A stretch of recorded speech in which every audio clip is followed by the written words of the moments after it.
saikolojia ya wivu kwa wanawake. Kwa ukinipa sikio lako kwa muda mfupi, naamini kuna mambo kadhaa ambayo yatakusaidia wewe, lakini pia yatasaidia jamii kwa ujumla. Kuna jarida moja maarufu sana duniani linaitwa The Forbes. Mwaka 2020, tarehe 1 mwezi wa 6, lilichapisha utafiti uliokuwa umetoa hitimisho kwamba wanawake wanaonea wivu zaidi wanawake wenzao kuliko wanaume wanavyoonea wivu wanaume wenzao. Na hii ilisemekana katika utafiti wao kwamba ni moja ya sababu inayofanya wanawake wengi wasiweze kuendelea katika malengo ambayo wanakuwa nayo.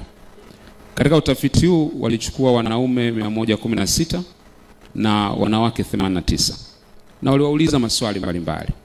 Na mwisho wa siku wakahitimisha kwamba moja ya sababu kubwa sana inayofanya wanawake wasifike mbali kwenye maisha yao ni kwa sababu ya wivu. Sio wivu kwa wanaume, ila wivu wa wao kwa wao wenyewe. Na katika hii iligundulika kuna aina mbili za wivu katika study. Aina ya kwanza ni ile ambayo tunaita wivu chanya au positive envy. Wivu chanya ni pale mtu anapotamani kuwa kama mtu mwingine aliyefanikiwa. Wivu huu unamsukuma kujifunza, unamsukuma kuuliza maswali, unamsukuma kutafuta mwingine ametumia njia gani ili aweze kufanikiwa. Lakini aina ya pili ya wivu ni ile tunauita wivu hasi au negative envy, ambao wenyewe umejikita zaidi kutamani yule aliyefanikiwa aanguke au arudi nyuma, hata kama nafasi hiyo wewe hautaipata. Na aina hii ya wivu ndio ambayo iligundulika inayowaangusha wanawake wengi sana katika shughuli zao ambazo wanazifanya. Sasa swali la msingi linakuwa hivi, ni kwa nini watu wanakuwa na wivu mbaya? Kwa nini mtu anafika sehemu mpaka wanakuwa na wivu mbaya juu ya mwingine, au wanakuwa na ile wivu hasi ambayo tunaosema? Ziko sababu kadhaa. Lakini sababu ya kwanza ni kujilinganisha na wengine ambao tunaamini tulianza nao, wengine tulisoma nao, wengine tulikuwa nao, wengine tulianza nao biashara pamoja, au wengine hata tulitangulia mbele yao. Tunapoona wanaanza kutuzidi kwa mafanikio, ndipo wivu mbaya unaanza kuibuka katika mioyo ya watu. Ili kuwa ndio sababu ya kwanza. Lakini sababu ya pili ni kwamba kuna watu ambao wanaona wengine hawastahili kuwa watu fulani au kupata vitu fulani. Yaani wao wamejitengenezea vigezo vyao wenyewe. Na hapa nazungumza maalum kabisa kwa wanawake, kwa sababu utafiti huu ulifanyika kwa wanawake. Kuna wanawake ambao wanaamini wao ndio wanastahili kuwa watu fulani, wanastahili kupata vitu fulani, wanastahili kufika sehemu fulani, wanastahili kutambulika kwenye maeneo fulani. Wanapoona mwingine ambaye kwa vigezo vyao hastahili, wanaanza kutengeneza wivu kinyume na yule mtu. Lakini jambo la tatu, wivu unatengenezwa pale mtu anapoona amejaribu kumharibia mwingine, kumchafua, kumsema vibaya, kumwangusha, lakini pamoja na yote aliyoyafanya, huyo mtu bado anazidi kusonga mbele. Hapo anaingia na wivu mbaya wa kusababisha unakuwa ni wivu hasi wa huyo mtu. Sababu ya nne ni kwamba wivu unatengenezwa watu wanapokuwa wanaona wenzao wana vitu ambavyo wao wanatamani kuwa navyo lakini bado hawajavipata.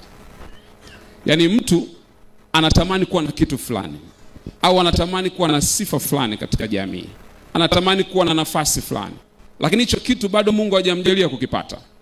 Anapoona mwenzake anacho, badala ya kuwa na wivu mzuri wa kujifunza, anakuwa na wivu mbaya wa kutamani yule aliyenacho akikose, hata kama yeye hataweza kukipata. Ndio maana wakati mwingine mtu anaweza kukuchukia, ukatafuta sababu, ukajiuliza kwa nini ananichukia, ukatafuta kila sababu. Hakuna mahali mnagombana, hakuna mahali mlitukanana, lakini sababu moja hapo iliyogundulika ni kwamba wako wanawake wengi sana wanaochukia wanawake wenzao, si kwa sababu nyingine yote, ila kwa sababu wale wanaochukia wana vitu ambavyo wao wanatamani kuwa navyo, ila wao bado hawajawa navyo. Kitu kingine ambacho kiliangaliwa katika utafiti huu ni kwamba mtu mwenye wivu ana dalili gani? Kuna dalili ambazo ukiziona kwako wewe kama mwanamke, au ukiziona kwa mwanamke mwingine, zinaweza zikakuonyesha kwamba huyu mtu ana wivu ule hasi ambao tunaosema. Dalili ya kwanza, mtu yoyote ambaye ana wivu hasi huwa hafurahii mafanikio ya watu wengine. Hafurahii mafanikio ya watu wengine. Ni kama vile anaamini kwamba kufanikiwa kwa watu wengine kutamzuia yeye kufanikiwa, kitu ambacho sio kweli. Huwa napenda watu kuwatolea mfano.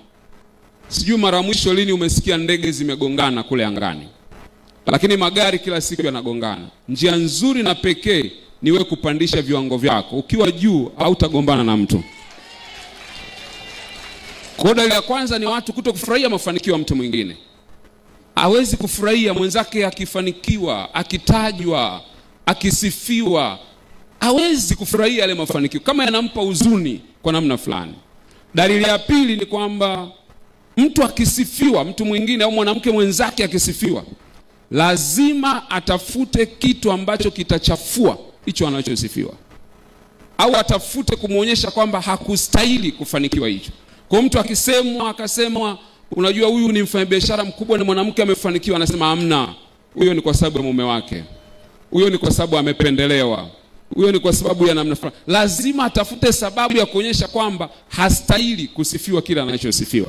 Ukiona mtu wa namna hiyo, hiyo ni dalili ya kwamba huyo mtu ana wivu, tena unamla taratibu ndani ya moyo wake. Dalili ya tatu ni kwamba mtu akiona mwenzake amefanikiwa, anasifiwa, anapata kama maumivu fulani vika ndani, ambako hata kama asemi, lakini yeye mwenyewe anajua ana kama maumivu ndani kwa ndani. Inakuuma. Mtu akichukua tuzo inakuuma. Kuna maumivu unayasikia. Unaona kama wewe peke yako ndio uko unastahili. Hiyo si dalili ya kitu kingine chochote. Ni dalili ya wivu mbaya ambao hatutakiwi kuwa nao wanawake wa kanda ya Ziwa. Dalili ya nne ni kwamba ukipata fursa ya kumsema mtu vibaya, unaitumia vizuri sana kumchafua. Ukipata fursa mahali ambako unajua mwenyewe akusikii, akuoni, hata kuja kusikia, unamsema vibaya sana. Na wakati mwingine unasema kama vile ni story. Na watu wengine wanasema, wewe hujui tu huyu. Unazungumza unasema, lakini tumuombee tu Mungu. Kumbe ni nia ya wewe kufikisha ujumbe mbaya na kueneza sifa mbaya. Hamuombi wala mfanyi nini, kikubwa ilikuwa nataka ulete zile sifa mbaya. Ukiona unapenda kuzungumza mabaya ya wengine, hasa wanapokuwa wamesifiwa. Ukisikia mwenzako tukasifiwa, unasema sawa, lakini nyinyi kuna mambo hamyajui, unaanza kumchafua tena. Hapo maana yake wewe una wivu, unakula ndani kwa ndani. Dalili nyingine ni kwamba unakuwa unatamani anguko lao. Ukisikia habari mbaya au anguko lao, wameshuka, wamepigika, mambo yanaenda vibaya, kuna kafuraha fulani unakapata. Na hizo habari utazishare vizuri kwenye magrupu kwa nguvu zote. Na wakati mwingine jamani tujifunze kwa wengine, lakini sio kama unataka tujifunze. Unataka tuone jinsi ambavyo mambo yamemwendea vibaya. Hizo zote ni dalili za mtu ambaye ana wivu mbaya. Mwanamke ambaye hatutaki awe katikati ya wanawake walioko kanda ya Ziwa. Naamini hapa hawapo watu wa namna hiyo. Sasa wivu una athari zake. Wivu wa namna hii kuna athari zifuatazo. Kwa sababu kuna wengine wanaweza kumuonea mtu wivu wakaona kama ni kitu cha kawaida tu, lakini kuna athari ambazo zinaweza zikakuletea madhara makubwa sana kwenye kuelekea kutimiza malengo ulionayo kama mwanamke. Athari ya kwanza, imegundulika kwamba wivu ndio unaongoza kwa kuleta stress kwenye maisha ya wanawake. Kuna watu mko hapa, stress pekee mlizonazo si kwa sababu nyingine yote. Kinachokutesa ni ufurahi mafanikio ya mwenzako. Ukimuona unakunja sura, tunakuona ni mtu mzima sana, kumbe bado ni mdogo kabisa. Ila wivu unakuzeesha. Hii ni athari ambayo watu wengi wamepata. Na wako wengi ambao wanapata magonjwa ya moyo sio kwa sababu nyingine yoyote, ni wivu tu. Unataka kuishi maisha marefu yenye furaha na afya njema, acha wivu. Furahia maisha ya wenzako, shangilia wenzako wanaposhinda, na hapo utakuwa unaongeza siku zako za kuishi. Athari nyingine ya wivu ni kwamba unaanza kufocus kwenye maisha ya watu wengine, unaacha maisha yako. Watu wenye wivu wakiamka asubuhi ni kazi ya kutafuta habari za watu wengine. Wanasahau malengo yao, wanasahau mipango yao, wanasahau mambo ambayo wanapaswa kuyafanya. Waingereza wana msemo mmoja wanasema, winners focus on winning, losers focus on winners. Ukiona wewe kila wakati unataka tu kufocus kwenye mambo ya watu wengine, sio kwa sababu unataka kujifunza, ila ni kwa sababu tu unataka kutafuta habari mbaya au kutafuta kitu cha kumzungumza mwenzako, maana umeanza kupoteza direction. Kuna watu wengi ambao wamepoteza direction. Hivi unajua kuna wanawake wengi ambao kila mwaka wanabadilisha biashara, sio kwa sababu nyingine yote, wanataka kushindana na mtu mwingine ili na wao pia washinde. Wivu unapoteza focus kwenye maisha ya mtu. Ajue anafanya nini na ajue anataka nini, kwa sababu kila mahali anataka ashindane na mtu mwingine. Athari nyingine ya wivu ni kwamba unajiingiza kwenye uzushi na kusema uongo, na utaanza kutumia nguvu kubwa sana kuchafua watu wengine. Uwezi ukawa na wivu hasi niliozungumza hapa alafu usiwe mtu wa uzushi na uongo. Lazima utataka kutunga vitu, utasema vitu vibaya ili uwachafue na wengine waonekane wabaya na wewe uonekane mwema. Lakini athari nyingine ni kwamba utaharibu mahusiano na watu wengi muhimu ambao wangeweza kuwa msaada katika maisha yako. Kuna watu wengi na wanawake wengi wamepoteza watu muhimu kwenye maisha yao kwa sababu ya wivu hasi ambao wanakuwa nao. Na kumbuka, kwenye maisha ya mafanikio fursa ziko mikononi mwa watu, na wakati mwingine unahitaji mtu mmoja tu wa kupiga simu au wa kutaja jina lako mahali ili maisha yako yaweze kubadilika. Lakini unapokuwa na wivu unafukuza watu muhimu kwenye maisha yako, kwa sababu hakuna mtu anayejitambua ambaye atakuwa tayari kukaa karibu na mtu mwenye wivu hasi ambao nimeuzungumza hapa. Lakini kingine ni kwamba utaanza kujichukia. Ukiwa na wivu jua wengine utaanza kujichukia, kwa sababu utakuwa unajiona kila wakati uko kama uko chini, kwa sababu wivu unakupeleka kwenye kitu kinaitwa upward comparison. Kila wakati utakuwa unajilinganisha na watu wengine. Anaendesha gari gani na wewe? Anaishi nyumba gani na hii? Kila kitu unajilinganisha. Matokeo yake utaanza kupata kitu kinaitwa inferiority complex.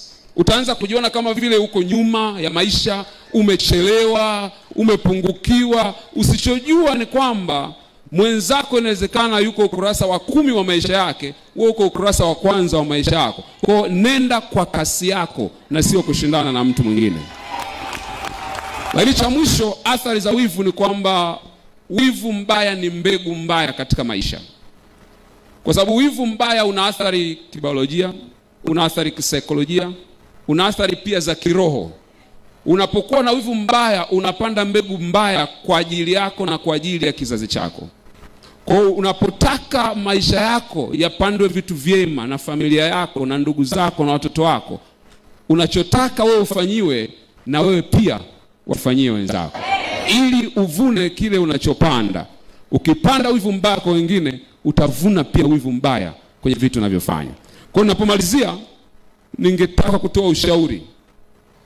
Kama wanawake wanatakiwa wafanye nini kukabiliana na issue nzima ya wivu ambao nimezungumza hapa? Kuna mambo kadhaa. Jambo la kwanza, lazima ukubali kwenye maisha yako.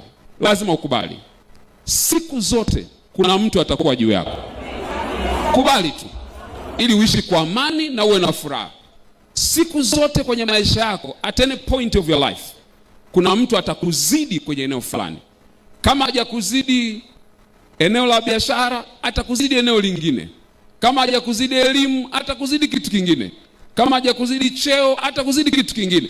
Kubali tu kwamba kwenye maisha kuna wakati watu watatangulia mbele yako, lakini hiyo haikuzuii wewe kufurahia maisha, kuchangamka kwenye maisha na kufukuzia malengo yako. Umwache aliyetangulia atangulie, na wewe fukuzia. Muda wako na nafasi yako ikifika, Mungu akishaamua, hakuna mwanadamu ambaye atakayezuia. Kwa badala ya kuwasema wengine, badala ya kuwafanya wengine wajisikie vibaya, badala ya kuwachafua wengine, najua leo zitatolewa tuzo hapa. Usitoke umenuna. Mwenzako akipata leo, wewe utapata na kesho. Cha pili ambacho ningependa kushauri ni kwamba inapofika kwenye swala la wivu, kitu unachopaswa kujifunza ni kwamba jiulize maswali ya msingi ya kujifunza.